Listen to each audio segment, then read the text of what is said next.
దేవునికి స్తోత్రం. ఒక హెడ్ మాస్టరు తండ్రిని పిలిచాడట. పిలిచి, మీ అబ్బాయి చాలా అసభ్యకరంగా మాట్లాడుతున్నాడు, ఈ మాటలు మేము స్కూల్లో నేర్పించము, ఎక్కడ నేర్చుకున్నాడో అడిగి నాకు చెప్పమని ఆ ప్రిన్సిపాల్ గారు బయటికి పంపించారు తండ్రిని కొడుకుని.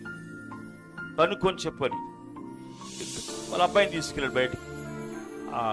తీసుకెళ్ళిన తర్వాత తండ్రికి అడ్డిస్తారా, ఎరా ఎక్కడ నేర్చుకున్నాడు మాటలు, ఎవరు నేర్పారా నీకు ఈ మాటలు అని చాలా గట్టిగా అరుస్తున్నాడు తండ్రి కొడుకు మీద. ఆడంటాడు, నీ దగ్గరే నేర్చుకున్నా.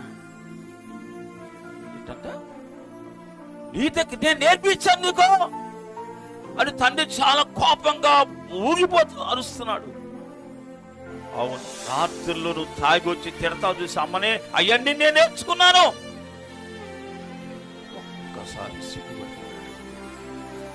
రాత్రి మత్తులో ఉండి ఏ మాట వాడుతున్నాడు, తన భార్య మీద ఎలాంటి మాటలు ఉపయోగిస్తున్నాడు ఆయన మర్చిపోయాడు. కానీ ఆ కుర్రాడు గుర్తుపట్టుకున్నాడు. అది మాటలు స్కూల్లో పిల్లలను అంటున్నాడట. దేవునికి స్తోత్రం కలుగును. మరి ఏం చేయాలి తండ్రి? అమ్మా తండ్రి ఏం చేయాలా? అయ్యో తప్పైపోయిందిరా బాబా, నేను ఎప్పుడు ఇలాంటి మాటలు వాడనో, నాకు బుద్ధొచ్చిందిరా, నా వల్ల నీ జీవితం నాశనం అయిపోతుందిరా అని తండ్రి ఏం చేయాలి? బుద్ధి తెచ్చుకొని అలాంటి మాటలు నోట రాకుండా కాపాడు.